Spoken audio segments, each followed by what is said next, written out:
Columns आहेत, page setup, paragraph आणि arrange. Page setup मध्ये आपल्याला margins, orientation, size, columns, breaks, line numbers आणि हायफिनेशन असे प्रकार पडतात. सेकंड म्हणजे पॅराग्राफ. पॅराग्राफ मध्ये आपल्याला इंडेंट आणि स्पेसिंग. इंडेंट म्हणजे लेफ्ट आणि राईट आणि स्पेसिंग म्हणजे बिफोर आणि आफ्टर असे दोन्ही आहेत. आणि थर्ड म्हणजे अरेंज. अरेंज मध्ये आपल्याला position, wrap text, bring forward, set backward, selection, pane, align, group and rotate असे हे बनतात. आता तर आपण सर्वप्रथम यात एक पॅराग्राफ इन्सर्ट करूया. तर पॅराग्राफ इन्सर्ट करण्याचा फॉर्म्युला आहे is equal to RAND open bracket. तर पॅराग्राफ इन्सर्ट करण्याचा फॉर्म्युला आहे is equal to RAND open bracket, close bracket and enter. तर हा आपल्यासमोर पॅराग्राफ इन्सर्ट झाला आहे. तर सर्वप्रथम लेआउट मध्ये आपण मार्जिन्स बघूया. मार्जिन म्हणजे आपल्या वहीला 3 प्रकारचे मार्जिन असतात, पण इथे आपल्याला 4 प्रकारचे मार्जिन दिसतात. तर वहीला आपल्याला टॉपला एक मार्जिन, टॉपला मार्जिन असते, टॉपला, लेफ्ट साइडला आणि बॉटमला असे 3 प्रकारचे मार्जिन असतात. पण इथे आपल्याला 4 प्रकारचे मार्जिन दिसतात. तर सर्वप्रथम टॉपला एक असतो, सेकंड लेफ्ट साइडला, बॉटमला अँड राईट साइडला. तर आज आपल्याला ते सर्व बघायचे. मार्जिन म्हणजे काय, साइज आपल्याला कमी जास्त करता येते. तर सर्वप्रथम आपण लास्ट कस्टम सेटिंग घेऊया. तर साइज आपल्याला कमी जास्त झाले दिसते. सेकंड घेतला नॉर्मल. नॉर्मल मध्ये टॉप 1 आहे, लेफ्ट 1 आहे, बॉटम पण 1 आहे, लेफ्ट पण 1 आहे. नॅरो मध्ये टॉप हा 5 आहे, लेफ्टला 0.5, बॉटमला 0.5 आणि राईटला 0.5 अशा आपल्याला वेगवेगळ्या प्रकारचे मार्जिन दिसतात. आपल्या स्वतःचं पण आपण मार्जिन त्यात एंटर करू शकतो. कस्टम मार्जिन मध्ये ऑप्शनमध्ये जाऊ. तर इथे टॉप 0.5 आहे, तर इथे मी 0.3 करतो. लेफ्ट हा मी 0.2 घेतो. घटक आणि 0.2, घटक आम्ही 0.2 ठेवतो आणि घटक पोझिशन हे 4 ठेवतो आणि एंटर करतो.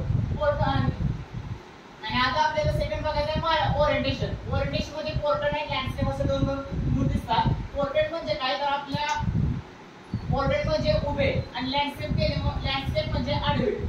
तर आपण पोर्ट्रेट घेऊया. थर्ड आहे साइज. साइज मध्ये लेटर, साइज मध्ये प्रकार पडतात लेटर, A4, लीगल, A3 तर असे प्रकार पडतात. तर आपण यात जास्त वापरतो म्हणजे A4, A3 म्हणजे आपण त्या क्रिकेटच्या जाहिरात असतात ते आपण भिंतीवर चिटकवण्यासाठी A3 चा वापर करतो. फोर्थ आहे कॉलम्स. तर कॉलमसाठी मी अजून एक पॅराग्राफ इन्सर्ट करतो. तर कॉलम्स म्हणजे काय, आपल्या सायन्स पुस्तक जसं 2 पार्ट मध्ये डिवाइड केलेलं असतं, म्हणजे एकाच पेजवर 2 जागी लिहिलेलं असतं. त्या प्रकारे म्हणजे की असं आपलं सायन्स हे पुस्तक असतं, त्यामध्ये असं इमधनं असं इथे असं केलेलं असतं. ते आपल्याला लिहिण्यासाठी आपण कॉलमचा उपयोग करतो. तर कॉलम्स म्हणजे आपण 1 हे असं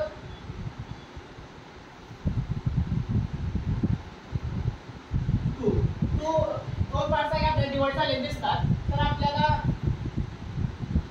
2-3 जागी पण असं आपण नेहमी करू शकतो. तर अजून एक पॅराग्राफ इन्सर्ट करतो.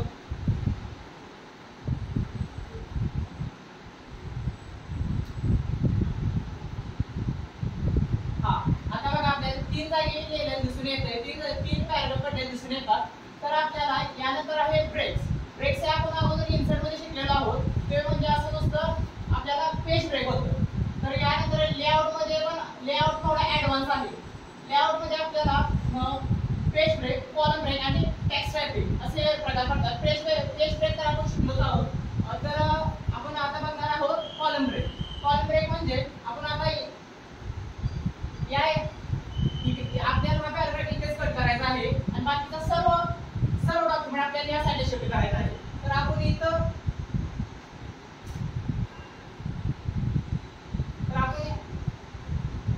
सर्व डॉक्युमेंट्स आपण त्यासाठी शिफ्ट करणार आहोत. तर त्यासाठी आपल्याला इथं कॉलम ब्रेक केला तर इकडचा सर्व डाटा आपल्याला तिकडे शिफ्ट झालेला दिसेल. अशा प्रकारे आपण पेज ब्रेक येऊ शकतो. टेक्स्ट रॅपिंग त्यासाठी आपल्याला एक इमेज इन्सर्ट करावी लागेल. तर मी सर्वप्रथम आता इमेज आधी इन्सर्ट करतो.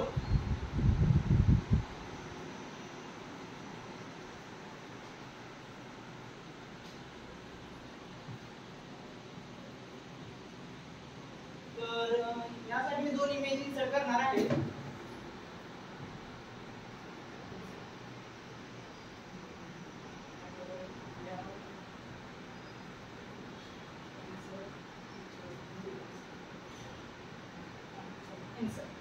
तर आता आपल्या इथं दोन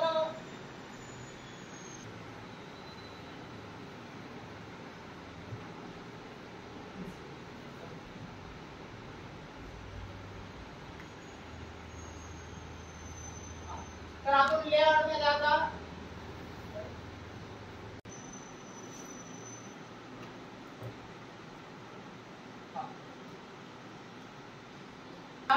त्या इमेजच्या म्हणजे बॉटमला जाणार आहे. सर्व डाटा इमेज आपली म्हणजे असे ती राहणार आहे. तर बॉटमला गेल्या दिसतं हो का या प्रकारे आपण टेक्स्ट रॅपिंग पाहू शकतो. त्यानंतर लाईन नंबर्स म्हणजे काय एखाद्या पेजवर आपण सर्व लाईन्स आपण नंबर देणार आहोत. तर आता हे कंटिन्युअस नंबर आलेले आहेत. तर आपल्याला फर्स्ट पेजवर 29 पर्यंत नंबर दिसतात आणि सेकंड पेजवर 30 पासून कंटिन्यू झाले. तर आपल्याला हे आपण असंही करू शकतो. सेकंड म्हणजे आपण एकाच पेजवर इथे 29 आपण रिटर्न नंबर स्टार्ट करू शकतो. तर यासाठी रेस्टार्ट इच पेज केलं तर 1 2 आणि इथे 29 आहे आणि सेकंड पेज पासून 1 2 3 असा नंबर रिटर्न स्टार्ट झाले आपल्याला दिसून येतात.